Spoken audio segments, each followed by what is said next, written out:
Praise the Lord and a blessed day po sa inyong lahat.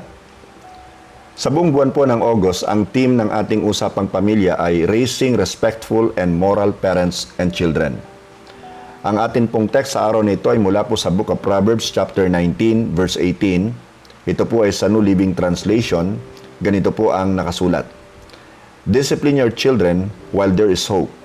Otherwise, you will ruin their lives. Ang Diyos po magpapala sa kanya pong buhay at makapangyarihang salita. Pag tinanong mo ang isang magulang kung ano ang katangian na gusto niyang taglayin ng kanyang anak, malamang ang isasagot niya sa iyo ay, gusto ko siyang maging mabait, magalang, at maka-Diyos o may takot sa Diyos. Pero ang tanong, ano-ano ang itinuturo ng magulang sa kanyang anak? Ilang oras ang nilalaan niya sa pagtuturo sa kanyang anak? Nagiging magandang halimbawa ba siya sa paningin ng kanyang anak?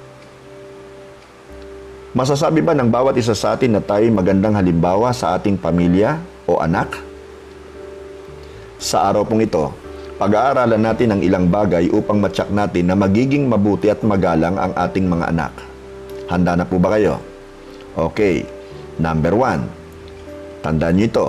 Parents who are serious in teaching their children moral values must model it to them.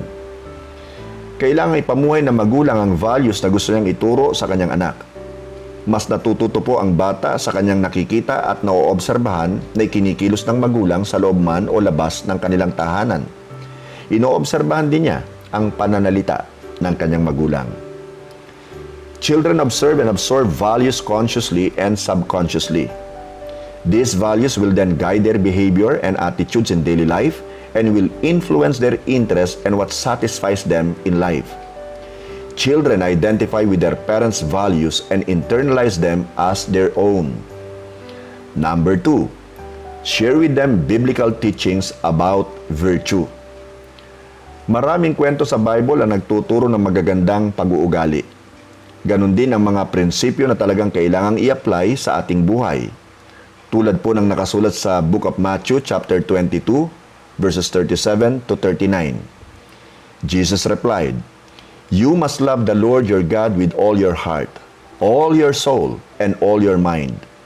This is the first and greatest commandment. A second is equally important. Love your neighbor as yourself." Ayon po kay Jesus, ang mga ito ang greatest commandments. Kaya kung gusto talaga natin lumaking magalang at may takot sa Diyos ang ating mga anak, turuan natin silang magbasa at magbulay-bulay ng salita ng Diyos. Dahil kung hindi, baka TV at social media ang maging teacher nila sa buhay. Ano-ano ang maling naituturo ng media sa kabataan ngayon? Maling idea tungkol sa affection or love life. Maling turo sa pagiging independent na humahantong sa pagdisrespect sa mga magulang. At marami pang iba. Number 3. Instill upon them the power of moral education. Ayon po kay William Bennett, moral education is the training of the heart and mind toward the good.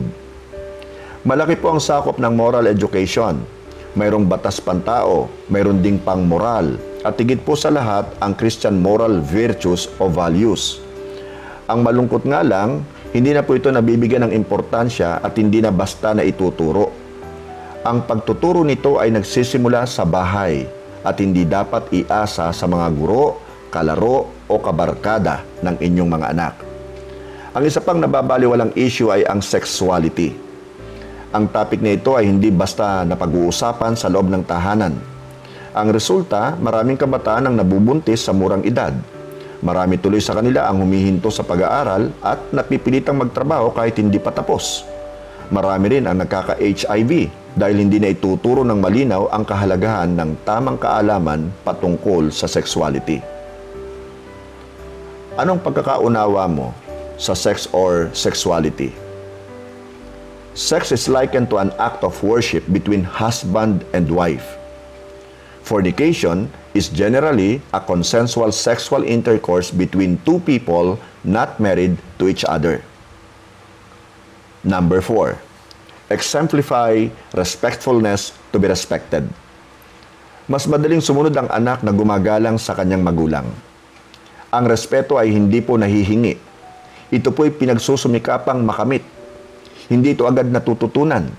Kailangan itong makita ng mga bata na ipinamumuhay consistently ng kanilang mga magulang sa loob man o labas ng kanilang tahanan.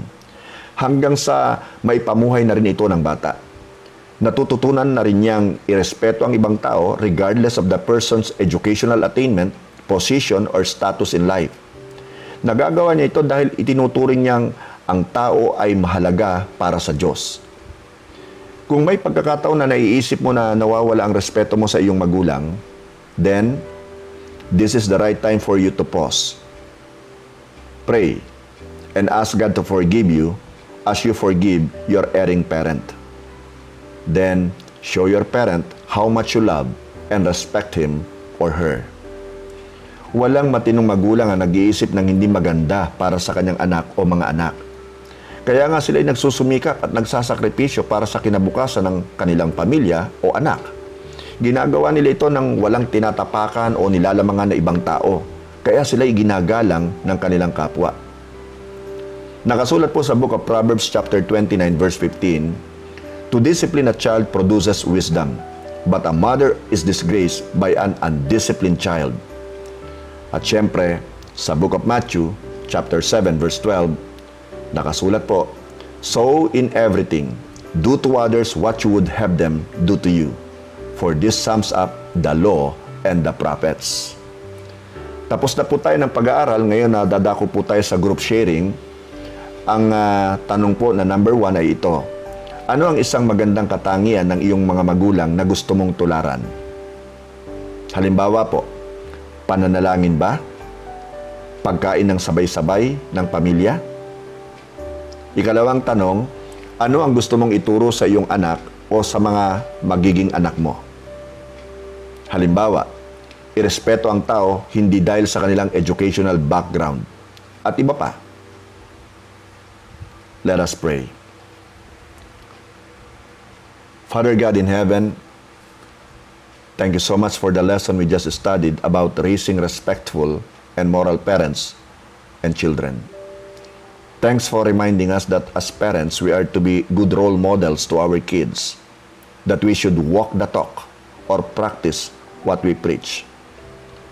Father God, continue to equip and strengthen us. Make our family united. Bless and protect our family. Keep us all safe in your loving and caring arms. In Jesus' name we pray. Amen. The Lord bless you and keep you. The Lord make His face to shine upon you. The Lord be gracious unto you. The Lord turn His face toward you and give you peace. Stay safe, everyone. Stay COVID-free. Stay healthy. And finally, be strong in the Lord and in the power of His might. Glory to God.